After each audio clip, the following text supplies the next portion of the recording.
Ошол көп кабаттуу үйлөрдүн жайгашкан территориялары кээ бирөөлөрүнүкө кичине болуп атат. Өзү мыйзам боюнча өзү көп кабаттуу үйдүн алдына стоянка өзү каралбайт өзү. Сиздердин анча ушул аракетсиздигиңиздерден бул материалдар түшпөй атат. Ош шаарынын ФТПсы сиздин оюңузча качан бүтөт? Кийинки жылы ол эле келе атат да. Бир точка коюлбай атат. Бuyog'i 5 metr, buyog'i 10 metr жерди коюп коесуңар, аерге айтып атпайм, 200 бала батабы атпайбы маселе. Туура бул бир жагы жакшы. Биздин ошол көп жаш үй-бүлөлөр болобу, үйлүү болуп атат да. Бирок ошол эле учурда эртең бүрсүгүнү ушул нерселер бизге проблема жаратпайбы? Себеби ошол көп кабаттуу үйлөрдүн жайгашкан территориялары кээ бирөөлөрүнүкө кичине болуп атат. Туура түйүнө подвальный частька парковка кыла турган салып атышат. Бирок мен ойлойм да, ошол парковка ошол жерде жашагандар кирет. Бирок ошол жерге мыйман барганда, же болбосо ошол жерден бир такси чакырган болсо, ошолор кирбейт да, сыртта турат. Ошол эртең күнү ушул дагы бир 5 жыл, 10 жылдан кийин бизге маселе жаратпайбы ошол нерселер? Туура айтасыз, бул өтө чоң көйгөй. Бул өкмөттүн алдында Гостройдо бизде күндө ушул маселе көтөрүлүп турат. Биз коллегия барганда да көтөрүлүп турат. Аны биз норма менен гана карай алат экенбиз. Ал эми азыркы убакта машинанын саны нормадан ашып кетти да. Өзү мыйзам боюнча өзү көп кабаттуу үйдүн алдына стоянка өзү каралбайт өзү. Мындай айтканда, опорно-двигательный системасы бузуп, врачтарга гана каралган Союз убагында норма боюнча. Азыр эми аз көп кабаттуу үйлөргө карап атабыз, бирок дагы эле жетишсиз. Туура айтасыз. Азыр эми биз мына долбоорлоо, деталдык пландоо долбооруна биз киргизип атабыз ошол капиталдык көп кабаттуу автостоянкаларды. Андан сырткары детский игровой площадкалардын астына дагы азыр уже практикалар этип баштадык. Городсовет мүчөлөрү жакшы билет. Детский игровой площадкалардын астына дагы парковка кылып, основной көп кабаттуу үйдүн астына дагы парковка кылып, ушул маселени карап атабыз. Бирок сиз айткандай машинанын саны нормадан да ашып кетти да. Бул контролдош өтө кыйын болду. Макул, машина мейли айттыңыз. Мындайда бир көп кабаттуу үйдө азыр 12 этаж, 13 этаж түшүп атат. Жок дегенде 150-200 квартира болуп атат да анын ичинде. Бул деген сөз 200 үй-бүлө жашайт деген сөз да. Эртең толугу менен киргенде ар бир үй-бүлөдө бирден бала болсун, же 2ден бала болсун. Ошондо бир ошол көп кабаттуу үйдүн ичинде жок дегенде 200 же 300-400гө чейин жаш бала болот да. Мисалы айылда жашайт, садиктен алып келет жай күндөрү. Алар чыгып ошол ороосунда ушундай ойногонго мүмкүнчүлүк түзө турган проекттер каралганбы ошол же каралган эмес? Бул боюнча нормативдик акт чыккан. Каерге батырабыз деп атам да. Айтасыз. Ал боюнча 0,7 метр квадраттан ар бирine каралат. Ал өзүнүн немеси бар, табличный шкаласы бар. Шкала менен долбоорго киргизебиз. Долбоор болбосо мамлекеттик экспертизадан өтпөйт. Туура айтасыз. Долбоорго киргизип, ошол боюнча долбоорду бекитип атабыз. Азыр шаарда действительно туура айтасыз. Жер тар, азыр жогору карай өсүү боюнча дагы противопожарный разрывтар боюнча дагы маселелер көп. Азыр снипттерди өзгөртүү боюнча сунуштар берип атабыз. Азыр глухой тарезка 6 метр деп койгон. Азыр айнеги бар болсо 14 метрге чейин качыш керек. Ошол жерлердин баардыгын азыр кайрадан карап чыгып туруп, мамлекет баягы өнүккөн мамлекеттерде кандай практикалар этилет. Машинасын эшиктин алдына алып келбей турган болуп, деталдык пландоо долбоорунда башка бир жерге көп кабаттуу стоянкаларды кароо менен гана чечпесек чечилбейт бул маселе. Ошону үстүндө иштеп жатабыз азыр. Ошону көп кабаттуу үйлөрдү пландоодо мен сизге сунуш катары айтып кетет элем. Ошол квартиранын санына жараша ошол балдар ойночу аянтын чоңойтуш керек. Ошого жараша бериш керек. Анан балдар ойночу аянча деп туруп, бuyog'i 5 metr, buyog'i 10 metr жерди коюп коесуңар, аерге айтып атпайм, 200 бала батабы атпайбы маселе. Эртең ошондон кийин маселе келип чыгып калышы мүмкүн. Ошон үчүн ошолорду сөзсүз сиздер пландап атканда ошол маселени сөзсүз караңыздар. Менде өстүрөм. Алтынбек мырза, мындай учурда суруш. Азыр кыш мезгили жылытуу системасы оор болуп атат. Элдерден арыздап турган көп түшөт. негізгі арыздақтар меніңше арыздар ошол көп кубаттуу үйлөрдүн жылытуу системасына кошулганынан чыгат да. Ошону бир долбоорлоп атканда сунуш кылбайсыздар, автономный борбордук жылытуу системасына кошулганга деп. Биз эми ага жексербейт экенбиз да. Ал мына Масалия көчөсүнөн бүт Шакирова көчөсүнөн башка бүт арыздар келип атат, жаратылат. Баарысы ушул көп кубаттуу үйлөр борбордук жылытуу системасына курамаган. Ушул боюнча кандай сунуштар айтасыз? Рахмат. Бул боюнча азыр коопсуздук кеңеши бар Бишкекте. Ошол коопсуздук кеңешинин тапшырмасынын негизинде мына техникалык шартнама берген ишканалар боюнча биз атайын техникалык кеңешмелер өткөрүп турабыз. Бир көп кубаттуу үйгө тепло менен обеспечение же электроэнергия менен обеспечение кылабызбы техникалык кеңешме өткөрүлөт. Выездной жыйында өткөрүлөт. Эгер ТЭЦ тарабынан мүмкүнчүлүк жок болгон болсо, биз газовый котелдор менен үстүнө, анан стационардын астына ошондой долбоорлорду карап жатабыз. Техникалык кеңешменин протокол чечимине ылайык бекитилген болду. Турада андайларды да карап жатабыз. Бар келиштирүү жасап жатабыз. Турсунай бабажан, сурооңуз барбы? Асылбек Аманч, эми 93-төн Алтынбек Абдулмуталиевичтен Жана Кулбаевичтин суроолорунда мындай кошумча иретинде бир суроом бар эле. Сайыпжан Өркенбаев здесь ни при чем. Жана сиз айтып аткан бузуулар комиссиясынын кароосунда сиз Экатеринбург, анан биз муниципалитет, биздин муниципалдык аймактын башкармалыктар иштеп атышат бузуулар боюнча колунан келишинче. Сиздердин анча мынча ушул аракетсиздигиңиздерден ушул материалдар түшпөй атат. Заявительный характеринейт деп мыйзамда жазылган.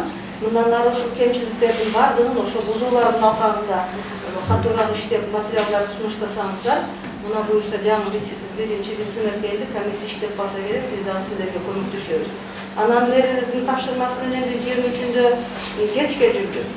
Караңгыга чейин жүрдүк, ушул аналитикалык иштерди карадык, ошо сиздердин аткарып аткан иштериңиздерди, ТМдин ишин бардыгына ким кандай иштеп атат, кайсы кызмат, биздин кайсы муниципалдык кызматтар патрулдук милицияга кандайча жардам бериш керектигин биз карап чыктык. Ошондуктан сиз айтып аткан маселелер айрыкча мына технический условияларды айтып атасыздар. Парковкалардын жоктугунан Асылбек Аманч айтып атат. Парковкалар башкында эле каралган эмес. Мына Золотая корона деген үйдүн ичине көрүп чыктык. 63 квартирасы бар экен, 30 гана адам жашайт экен. Бир ашып кетсе, бир мындай күчтүүрөөк врачтар жашайт, окшойт күчтүүрөөк кишилер бар экен, бир 10 машина турат парковкасы. Башка парковкасы жок. Ичинде толтурат торговый центр, магазин башкалары. Элдер келип ошо парковка кылып, незаконный парковка болуп атат. ТМдин балдары иштеп атат, сатып иштеп атат. Ошондуктан аракетинде күчөтсөңүздөр, ушуга окшогон чечилбеген маселелерди сол кездин чечимине чейин сиздер өзүңүздөрдүн полномочияңыздар алганда бузуулар комиссиясына бериңиздер. Бузуулар комиссиясы сиздерди только күтүп отурат. УГД, СМУГАИ, архитектура, бардыгыбызда биргеликте иш алып барып, бүгүн патрулдук милициянын ишине кандайдыр көмөктөш болуп, анан өзүбүздүн арким өзүбүздүн милдетибизди чече турган болсок, машинанын көптүгүнө карабастан арким өз милдетин атара турган болсок, кандайдыр пробкаларды азайтсак болот деген тыянакты чыгардык. Асылбек Аманч кече окусаңыз керек, ошо предварительный информация келди, ушуну биз анализдеп письмени берип атабыз, мэрге даярдап атабыз, понедельникке чейин сунуштарды киргизип атабыз. Ушуну эске алып коюш керек. Бүгүн жанагы безопасный город тилекке каршы кечиңдеп калды, патрулдук милиция ишин баштап калды. Ал керек кичине бир таасири болду, бирок сиздер катуураак иштешиңиз керек. Технический условия жок, каталгандар азырында мыйзамсыз курулуштардын жанында бүтүп калган, жанында дагы эле экинчи мыйзамсыз курулуш бүткөн атат. Муну кичине ойлонушубуз керек деп ойлойм.